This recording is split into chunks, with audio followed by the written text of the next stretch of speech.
Yaps, balik lagi bersama gue Mojo Chips di channel The Chiptos.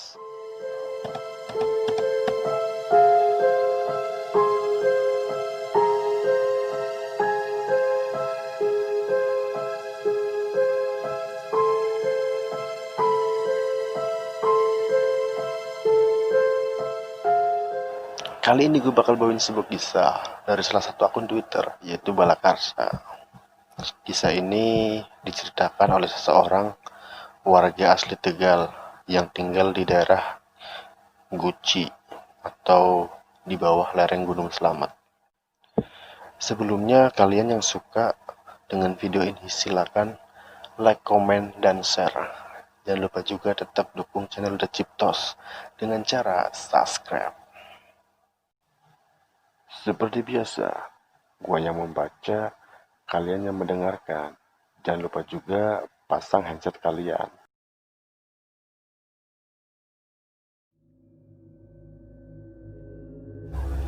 Kisah ini adalah 40 Dino atau 40 hari pasar malam Selasa Kliwon. Tempat yang diyakini mempunyai unsur mistis di daerah Guci dan sering terjadi kejadian aneh. Sebut saja Yanto. Malam yang sunyi, tepatnya Yanto habis pulang 40 hari saudaranya yang sudah meninggal. Yanto tidak begitu memikirkan jika di sini itu dingin. Memang setiap petang dingin sudah menusuk karena berada di lereng gunung. Tapi ada yang berbeda.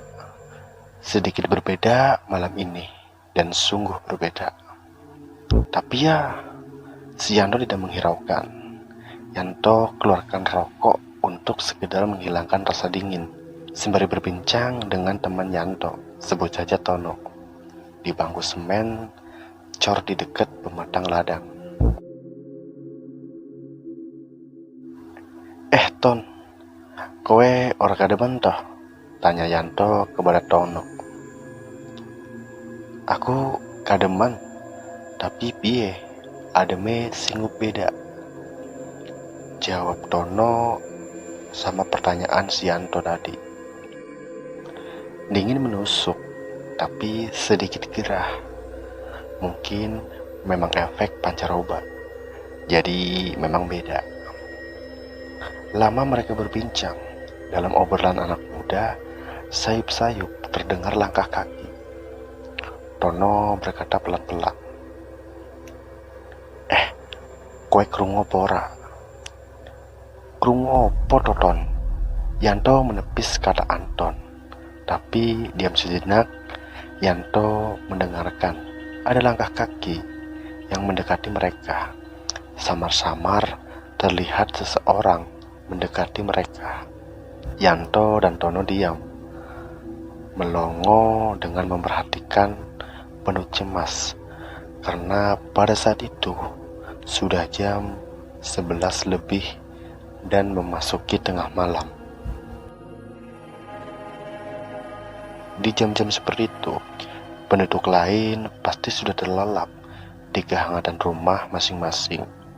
Karena memang dari maghrib biasanya daerah ini sudah sepi. Meski dibilang dusun, mereka paling ramai dari dusun lain di daerah ini. Tak mungkin ada yang berani keluar kecuali pemuda gila seperti mereka.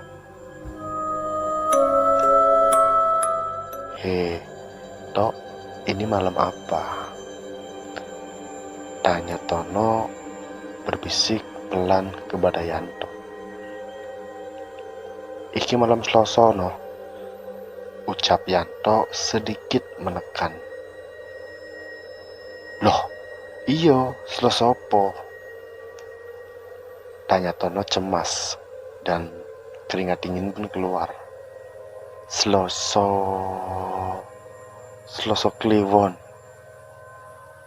Sontak tubuh serasa lemas dan udara dingin serasa tidak ada harganya lagi karena sangat cemas. Pak Lik tadi nyuruh langsung pulang, pesen jangan mampir, ucap Yanto menyesal karena baru ingat pesan pamannya tadi.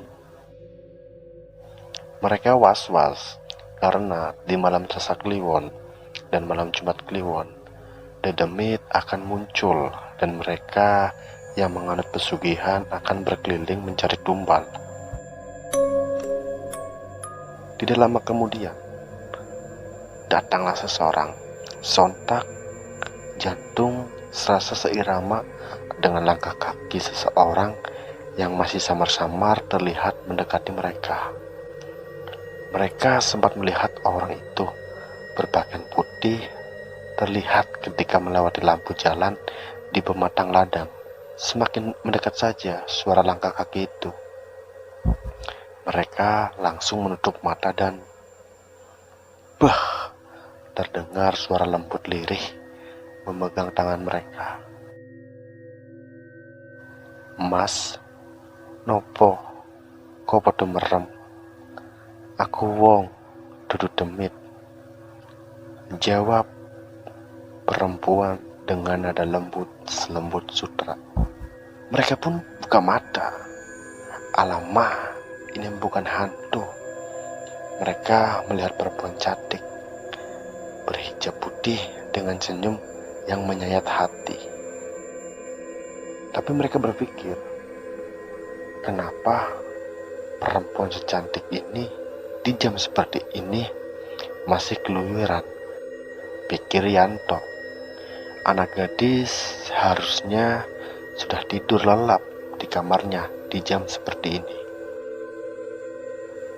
Mbak, sampean ngagetke wae. Ngopo loh wayah wengi ngene esi keluyuran? Dewekan sisan. Tanya Yanto sedikit kepo. Aku saka kota, Mas. Balik desa malah kewengin. Ora ana ojek. Ya dadine mlaku. Jawab perempuan itu dari pertanyaan si Yanto. Halah, sampean iki desane pundi, Mbak? Tanya Tono. Aku desa N. Cedak saka kene. Ucap perempuan itu kepada Tono dan Yanto. Sontak Yanto dan Tono terdiam karena desa itu terkenal desa yang paling sepi di daerah itu atau di daerah Yanto dan Yono. Jalannya pun bisa dikatakan masih tanah, belum dicor semen. Jarak rumah ke rumah pun belasan meter. Di dekat daerah situ pun sering disangkut pautkan dengan pesugihan dan dekat air terjun yang katanya untuk ritual tertentu. Mbak, ya wis, aku aterno. Sambil menyiapkan motor, Yanto berpamitan dengan Tono. Yanto suruh Tono pulang karena sudah malam. Dan akhirnya si Yanto pun mengantarkan perempuan itu. Singkat cerita, di perjalanan mbaknya selalu bertanya, Mas, sampean ora wedi ora demit toh? Sambil cekikikan menggoda seperti gadis pada umumnya. Di situ Yanto sebenarnya ketakutan, tapi Yanto jawab dengan mantap. Ya ora dong, Pak, wong ada temennya. Hehehe, jawab Yanto sembali tertawa. Jalan semakin buruk saja. Tanah dan batu semakin menjadi.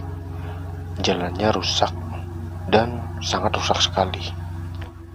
Yanto pun kembali bertanya kepada sosok perempuan tersebut. Mbak, pase rumahmu ningin tidak? Kono lo Mas, metu kono belok kiri lurus wae. Jawab perempuan itu sambil cekikikan. Tidak disangka, ternyata Yanto melewati depan rumah temannya, sebut saja si Hero. Dan kebetulan masih di teras rumah, sambil nyantai "Hai Her," sapa Yanto kepada Heru. "Woi," jawab si Heru kepada Yanto. Di perjalanan, mbaknya selalu bertanya sama. "Mas, sampean wedi toh sama Demit?" Sambil cekikikan dengan nada yang sama. Mungkin tidak terhitung berapa kali pertanyaan itu dilontarkan. Lantas Yanto pura-pura tidak dengar, dan Yanto acuh dengan pertanyaan itu, sampai Yanto berhenti pada tempat yang membuat darahnya terasa naik dan merinding. "Mbak, iki berturunan mengendi?" tanya Yanto penuh ragu sambil melihat ke belakang. Masih terlihat wajah cantik dan senyum yang manis dan menggoda. "Iki mudun mas, sak bare turunan setitik pokoknya," ucap perempuan itu sambil cekikikan yang lama-lama membuat Yanto merinding. Yanto pun menuruni turunan itu. Turunan itu bagi Yanto sangat mistis, karena sering terjadi hal yang tidak masuk akal, dan aura di situ sangat tidak baik untuk manusia, bahkan untuk ditinggali. Dan akhirnya Yanto turun. Dengan pelan-pelan dia turun, karena memang sangat curam dan sedikit berbatu. Waspada jika nanti terpleset, bisa repot. Dan akhirnya baknya pun menepuk bahu Yanto dan meminta untuk berhenti. Ini rumah masih jauh, sekitar 50 meter di depan. Hanya ada banyak kebun bambu di antara hutan. Lantas Yanto pun bertanya, "Mbak, tenan iki mudun kene. Omah sampean ngendi? Kok tidak kelihatan?" "Kayak lo mas," jawab perempuan itu sambil menunjuk. "Ada sedikit cahaya remang-remang. Ada rumah di balik kebun pohon bambu. Itu berada di belakangnya." "Mas piro?" jawab perempuan itu kepada Yanto sambil cekikikan. Dan Yanto pun menjawab, "Enggak usah mbak, aku ikhlas," tolak Yanto dengan halus kepada perempuan tersebut. Mbaknya pun sambil cekikikan mulai melangkahkan kaki meninggalkan Yanto. Motor Yanto tiba-tiba saja ngadat. Tidak bisa di starter, mana gelap dan anginnya bikin merinding. Yanto pun iseng melihat perempuan tadi. Alangkah kagetnya, baru beberapa langkah sudah hilang saja. Yanto melihat juga rumahnya. Beuh, Yanto pun shock dan panik ketika melihat belakang pohon bambu itu. Ketika motor Yanto menyala dan Yanto melihat itu adalah area pemakaman. Dengan cemas, Yanto pun putar balik, mengendarai motornya naik dari turunan seram itu. Yanto tak percaya apa yang ia alami. "Siapa perempuan itu?" ucap Yanto dalam benaknya. Yanto pun memacu motornya sampai di rumah Heru. Sesampai di sana, Yanto cabut kunci motor dan langsung duduk di samping Heru, yang kebetulan masih ada di teras rumahnya. "Heh tok, kowe iki ngopo?" tanya Heru kepada Yanto. Aku, aku lidah Yanto kelut, tak bisa bicara, masih shock dan gagu. "Ngombe sik, tenanglah, engkau cerita meneh," ucap Heru kepada Yanto. Yanto pun minum. Mungkin 1 liter minum air putih karena masih pucat dan lemas. Yanto menceritakan pada Heru bahwa Yanto tadi baru saja mengantarkan perempuan ke daerah turunan itu, dan Heru tidak percaya. "Her, opo kowe mau ora weruh pas aku ngelingu kowe?" tanya Yanto kepada Heru. "Ora yo, aku weruh kowe dewekan, cengengesan koyo cah goblok kayak cah edan. Pikirku kowe kok wani-wanine dewekan lewat turunan kono," ucap Heru kepada Yanto. "Ya wis, aku durung kene," ucap Yanto dengan sangat memohon kepada Heru. "Ya wis yo," ucap Heru mengiyakan permintaan Yanto. Yanto tidak berani pulang malam itu. Yanto menginap di tempat Heru sampai matahari sudah muncul. Menurut cerita Heru, 40 hari yang lalu ada perempuan yang kecelakaan di turunan itu. Dia tidak paham dan baru belajar motor kopling. Tapi di tengah mau menanjak, motornya tiba-tiba netral sendiri dan mundurlah. Kemudian perempuan itu meninggal tertusuk bekas pohon bambu tepat di area perut dan dada. Kebetulan juga Yanto memakai motor Pakde yang malam itu 40 hari, dan wanita itu juga genap 40 hari meninggal. Cerita dari banyak mulut, meninggalnya kurang wajar.